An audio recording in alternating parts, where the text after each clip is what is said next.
Olá, nós vamos dar continuidade ao estudo da lei de Gauss e agora nós vamos ver algumas aplicações da lei de Gauss. Primeiro, nós vamos ver dois exemplos do cálculo do fluxo, para entender talvez um pouquinho melhor como é que é esse procedimento.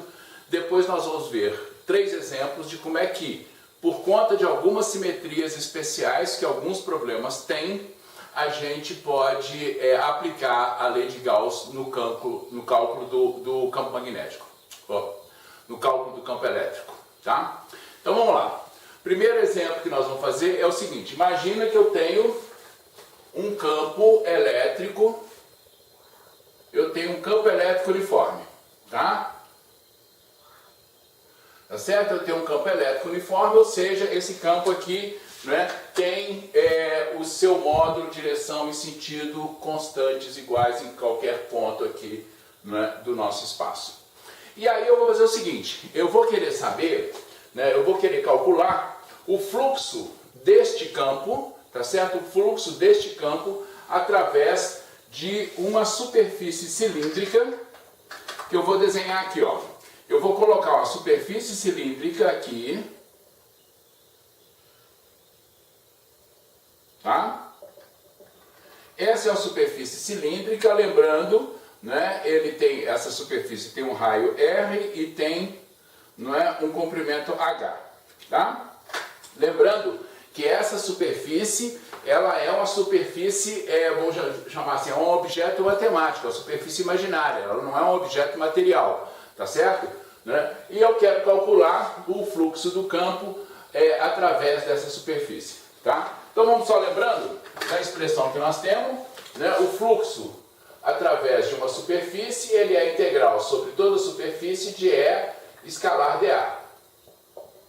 Ora, essa superfície cilíndrica, eu posso dizer que ela tem três partes que eu vou separar, né? Eu vou dizer que ela tem uma superfície aqui, tá? Uma tampa, que eu vou chamar de S1, que é essa tampa de cima aqui, tá? Ou desse lado direito, tá certo? Ela tem uma outra superfície, que é a superfície do cilindro propriamente dito, que é a casca cilíndrica, tá? E ela tem uma outra superfície aqui que eu vou chamar de S2.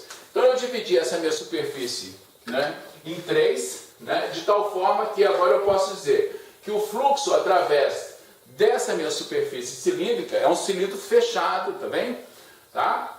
O fluxo através dessa superfície, então ele vai ser separado, né, no fluxo através de S1 mais o fluxo através da camada da casca desse cilindro mais o fluxo através aí de S2. Tá? Eu vou fazer essa conta então em separado para cada um desses três pedaços aqui.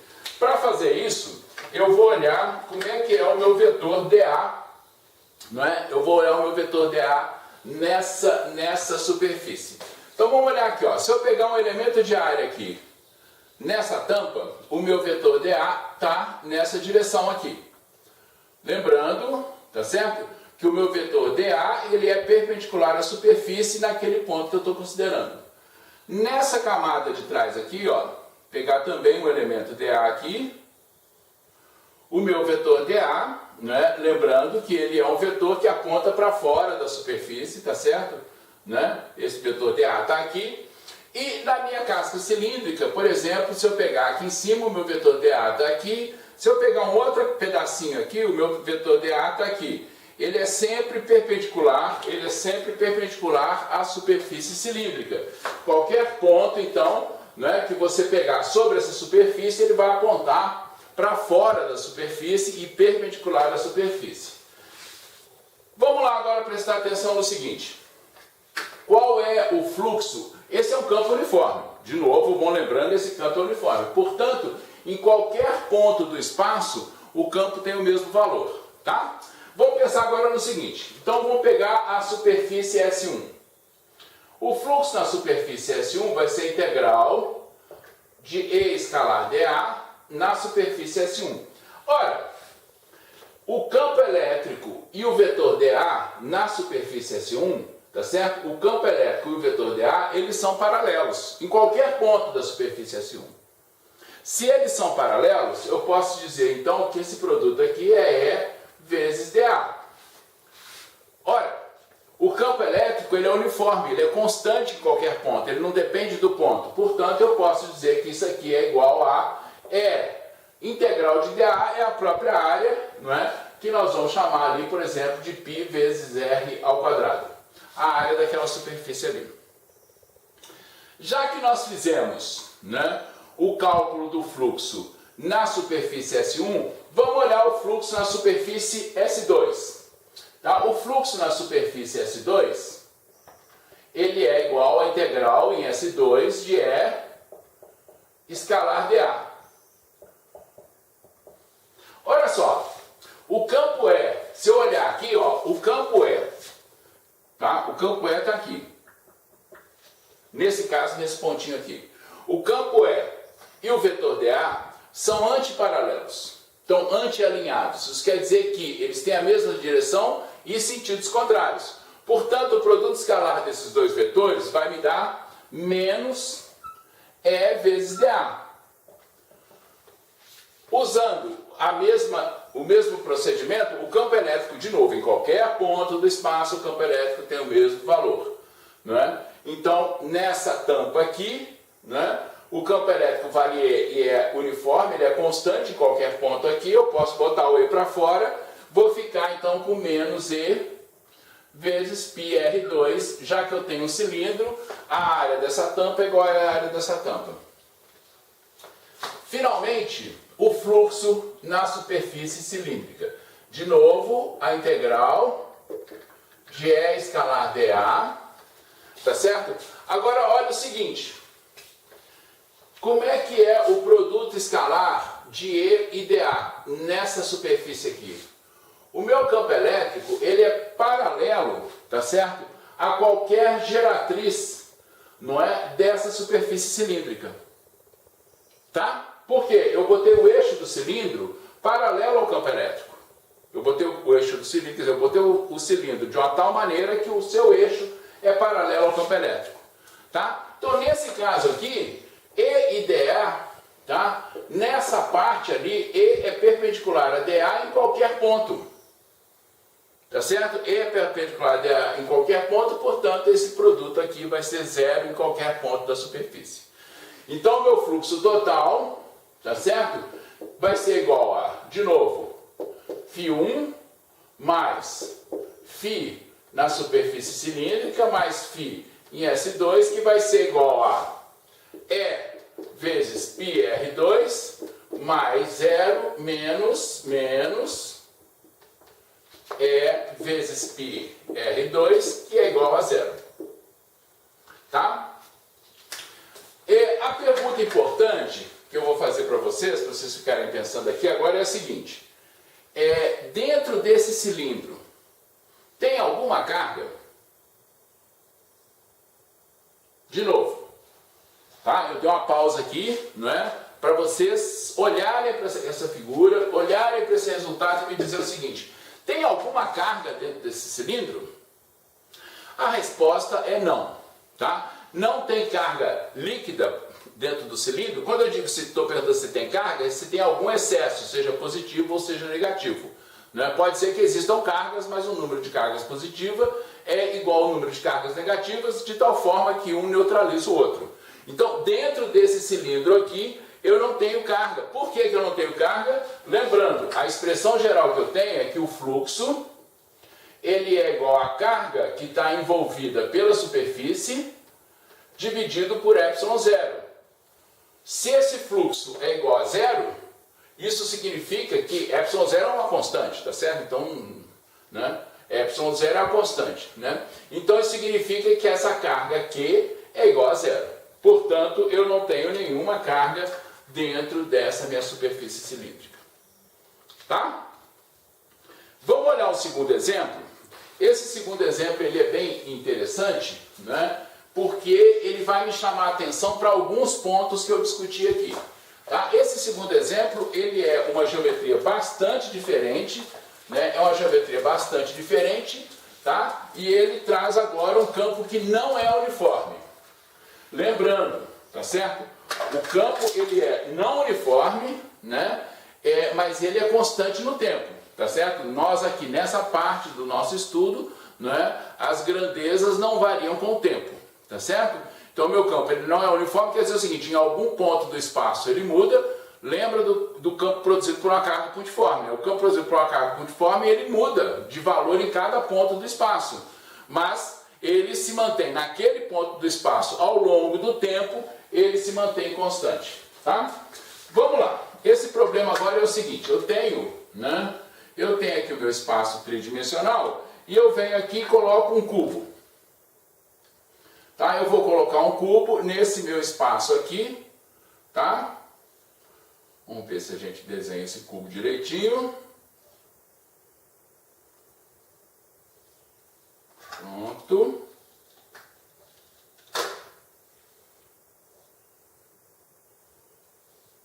Opa.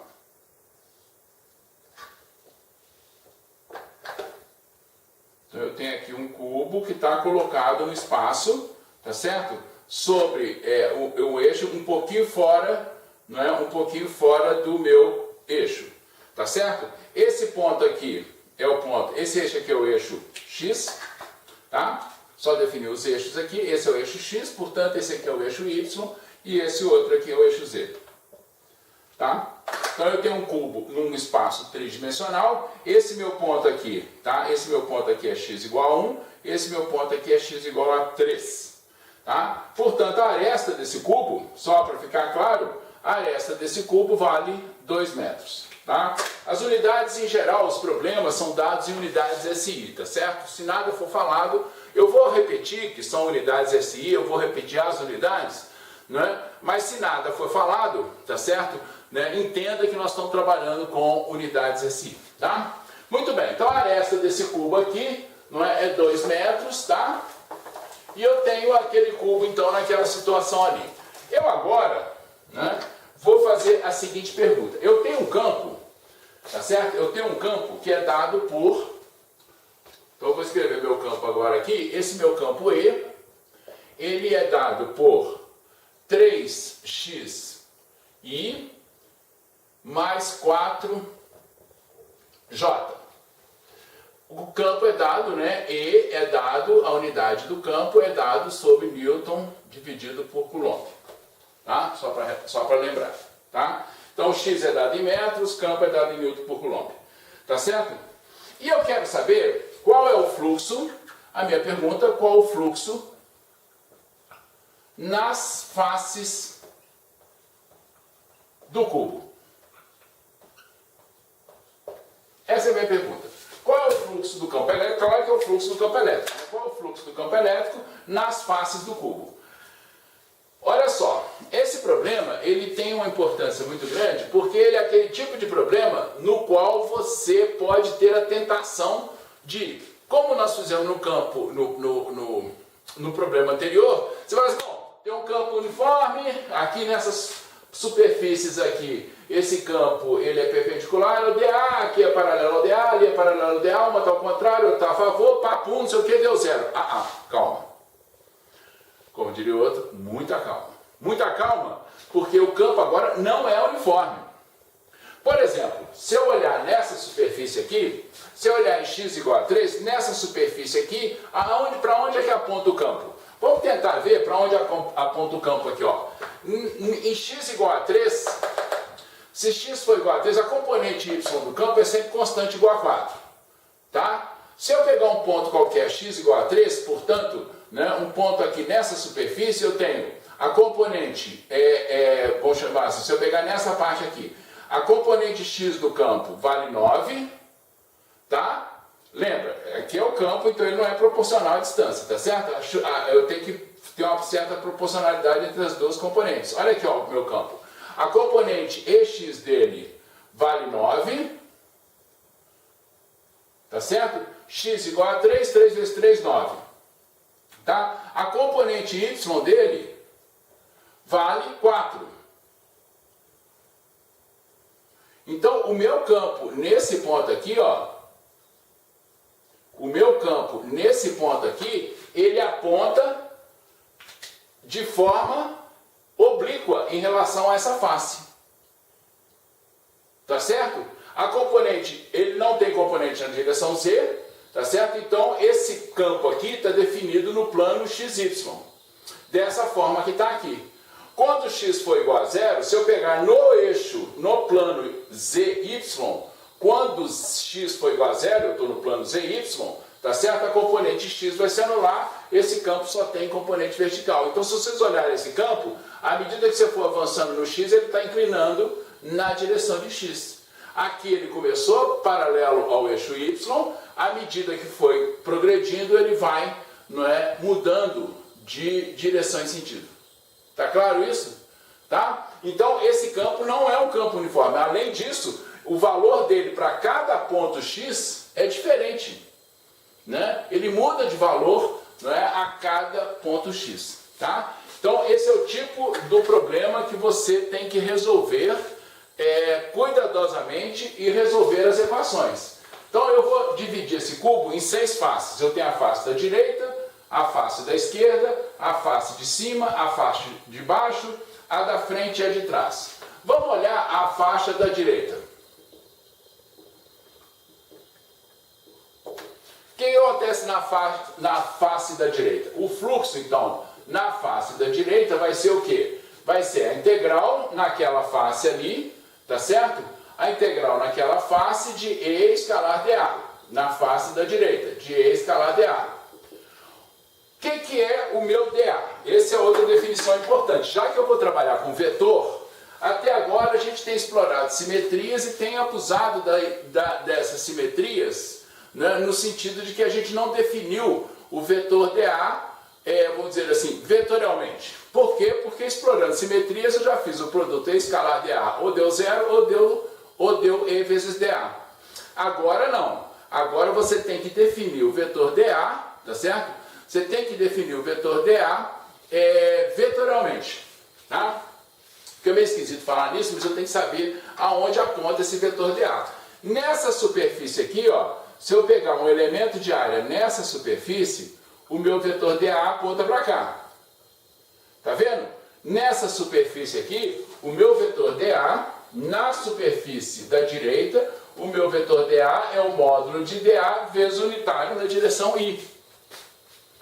Então, na superfície da direita, o meu vetor dA é o módulo, que é dA, vezes unitário I. Ele está apontando na direção do eixo x.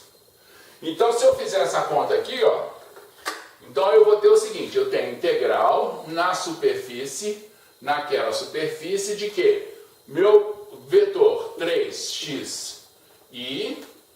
mais 4j escalar dA vezes I. Isso aqui é igual ao quê? Olha lá. 3i vezes dA vezes I vai dar 3x vezes dA. Tá? 4j vezes dAI dá 0. Porque j e I, o produto escalar entre j e I é igual a 0. Tá? Então isso aqui fica desse jeito, essa integral fica desse jeito aqui, né? Olha, o dA, tá certo? O dA nesse caso aqui não depende de x. Eu estou numa superfície onde x é constante, o meu dA ele dependeria de y e dependeria de z. Portanto, o meu dA não depende de x. Eu posso botar 3x para fora. X vale quanto ali naquela superfície? X vale 3 metros. Então eu tenho aqui 3 vezes 3, que é o 3 metros dali, vezes a área A. Quanto que vale essa área A? Se a aresta vale 2 metros, essa área A aqui vale 4 metros quadrados. Tá certo? E eu tenho aqui, a minha unidade é o quê? É Newton por Coulomb vezes metro quadrado, que vai me dar, então, 3 vezes 3, 9, vezes 4, 36, né? Newton por Coulomb vezes metro quadrado, tá? Então, ficou claro isso? O que eu fiz? Né? Eu peguei esse campo, peguei o campo aqui nessa superfície e fiz essa conta. Vamos olhar agora a superfície. Vamos olhar a superfície agora da direita, perdão, da esquerda.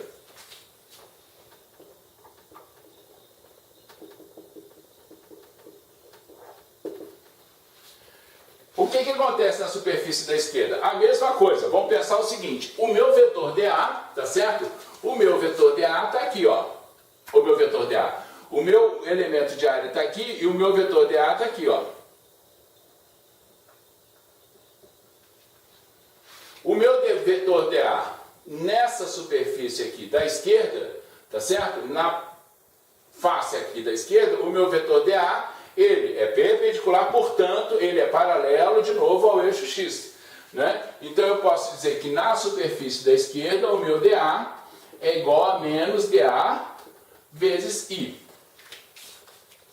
Tá? Então o meu vetor dA é menos dA vezes I, né?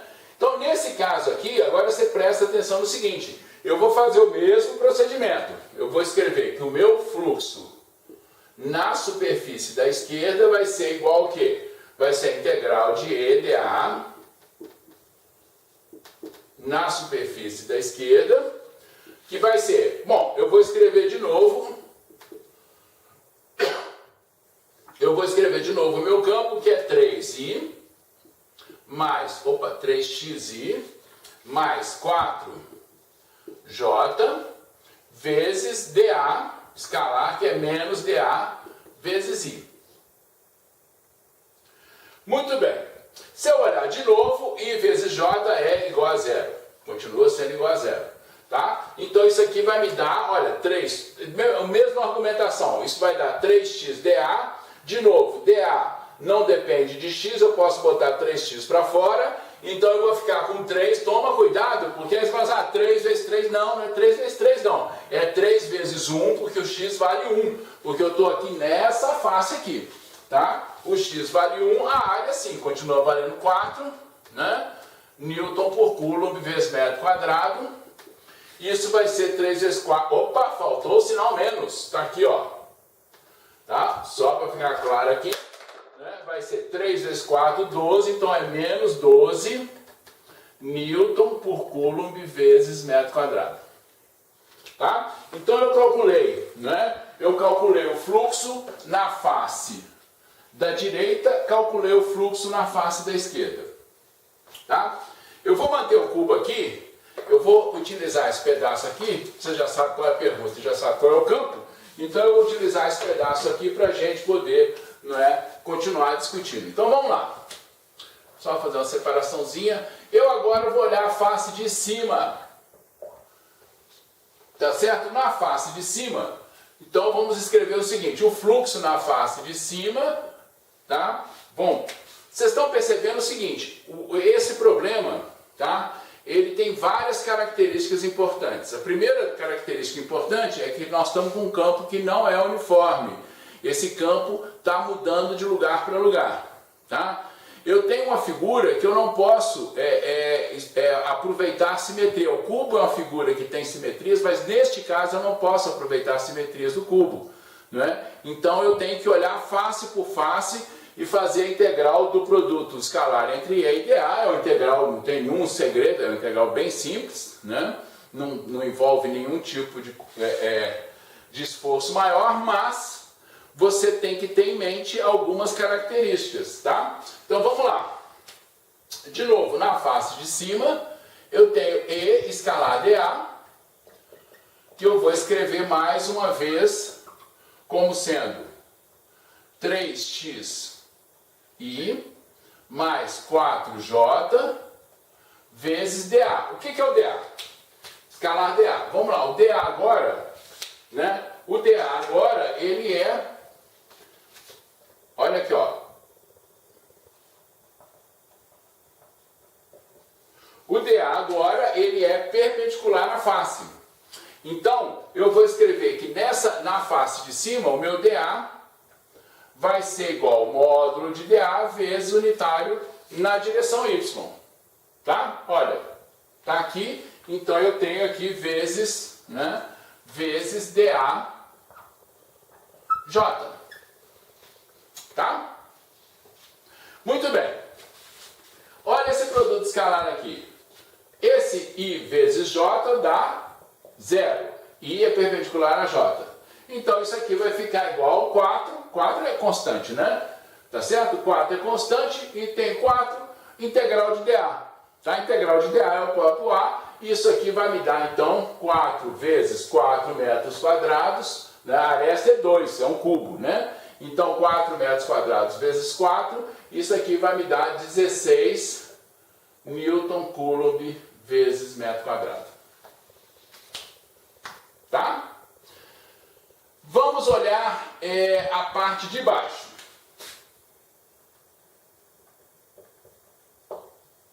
Na parte de baixo, vai acontecer uma coisa mais ou menos parecida com o que aconteceu aqui, né, no caso do eixo X. Né, o meu dA está aqui, ó, tá certo? Eu tenho dA aqui e o elemento de área e o meu dA aponta agora para baixo. Lembra? O elemento de área na superfície fechada, né, ele aponta para fora dessa superfície fechada, tá certo? Então o meu dA aqui está apontando para baixo. Bom, eu vou fazer rápido aqui, né? Porque eu acho que você já está mais ou menos entendendo que dA aqui é igual a menos dA vezes J. Eu vou fazer o mesmo produto, dA, o J com I vai dar 0, 4 o J com menos J dá menos 1, então o fluxo na parte de baixo, né? O fluxo na parte de baixo, se você quiser fazer a conta, tá certo? Vai dar menos 16 Newton por Coulomb vezes metro quadrado. Muito bem, então agora nós vamos para as duas faces que faltam. E nessas duas faces que faltam, é onde eu vou, né, agora entender como é que vai se dar esse produto aqui. Então vamos lá. Nas duas faces que faltam, eu vou ver o seguinte. O meu vetor, de novo, onde é que está o dA na face da frente? Então vamos olhar aqui na face da frente, o meu dA, tá certo? Então na face da frente,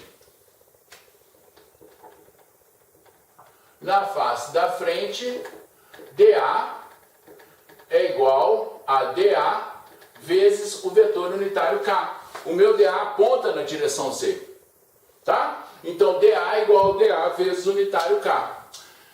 Olha só.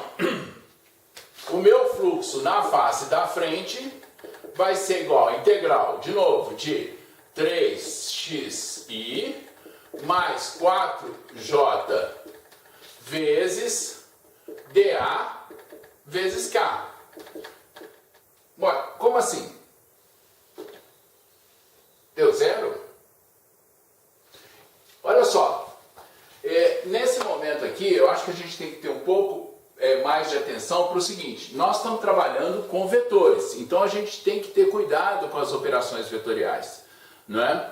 O meu vetor tá, ele tem uma componente que depende da posição x, e olha aqui, nessa superfície aqui, tá certo? Nessa superfície aqui o x está variando. No entanto, o vetor dA, tá certo? O vetor dA é perpendicular, não é, ao vetor, a essa componente do campo. Se o vetor dA é perpendicular a essa componente do campo, quer dizer que esse produto escalar aqui, tá certo? O produto escalar de I e K é igual a zero. Mesma coisa, essa componente também é perpendicular ao vetor dA, né? Então eu tenho aqui que essas duas componentes são perpendiculares, portanto o produto escalar, não é, entre as duas componentes e o vetor dA, ele é igual a zero, né? Mesma coisa, se você olhar a face de trás, tá certo? A face de trás, de novo, o meu vetor dA vai depender, não é, do K, tá certo? dA vezes K, no caso seria menos, né? Porque o dA estaria apontando no sentido contrário, tá? E na face, então, de trás, né? Na face de trás, também o fluxo seria, tá certo? Igual a zero. Muito bem, agora eu já posso calcular o fluxo total, né? O meu fluxo total nesse problema aqui, tá certo? O meu fluxo total, portanto, vai ser igual a... aqui eu tenho 16, aqui eu tenho menos 16, né? Eu tinha 36 nessa face aqui, eu tinha menos 12 nessa face aqui, né? Aqui é de trás, tá? Não é o total não, só para ficar claro aqui, para depois não dar confusão, né? Então o fluxo total, ele vai ser igual a 36 menos 12, tá certo? Mais 16 menos 16 vai dar 24 Newton por Coulomb vezes metro quadrado. Agora vem a pergunta, tá certo? Agora vem a pergunta que é a seguinte, aquela pergunta que eu fiz do problema anterior, né? Qual a pergunta que eu fiz do problema anterior? Tem carga dentro desse cubo? Vamos lembrar, né? O fluxo é igual a carga dividido por ε0, né? Então, se o meu fluxo é diferente de zero, tá? Fluxo é carga que está dentro da superfície dividido por ε0. Né? Se o meu fluxo é diferente de zero, é porque eu tenho uma carga. Né? Então a carga que está dentro da superfície vai ser igual ao fluxo vezes ε0. Olha, o fluxo é 24 Newton por Coulomb vezes metro quadrado. E o meu ε0, tá? O meu ε0 é 8,85 vezes 10 elevado a menos 12 Coulomb quadrado sobre Newton metro quadrado. Tá? As unidades, elas já vêm, né? Elas já vêm adequadas para que a coisa funcione, obviamente, né? Então Newton corta com Newton, metro quadrado corta com metro quadrado, esse Coulomb corta, não sobra Coulomb em cima, né? E eu vou ter finalmente a resposta que é 2,1 vezes 10 a menos 10 Coulomb. Essa, portanto, é a carga que está dentro dessa, é a carga total. Como é que essa carga está distribuída? Não nos interessa nesse momento, tá certo? Mas é a carga que está dentro dessa superfície aqui. Tá bom? Né? Ficou claro, então? Então, o primeiro exemplo foi um exemplo bem simples, onde eu só fiz um cálculo ali aproveitando algumas simetrias, né? Nesse segundo exemplo eu mostrei para vocês o cuidado que a gente tem, eu fiz passo a passo para vocês verem o cuidado que a gente tem, não é? Quando a gente está mexendo com vetores, tá certo? Então toma muito cuidado, né? Para não misturar componente. Cada componente tem que ser tratado separadamente, né? Quando você calcula um módulo, você aí pode misturar, né? Quando você faz um produto escalar, você transforma um vetor, um produto de vetores, é transformado num escalar. Então aí de novo você pode somar, tá certo? Mas toma os cuidados devidos aqui para não fazer confusão, tá? Nós vamos agora fazer 3 aplicações, não é, da lei de Gauss para calcular o campo elétrico. Aqui eu sabia o campo elétrico, agora eu não sei o campo elétrico. Eu vou usar a lei de Gauss, né, mostrar para vocês como é que a gente calcula o campo elétrico, tá?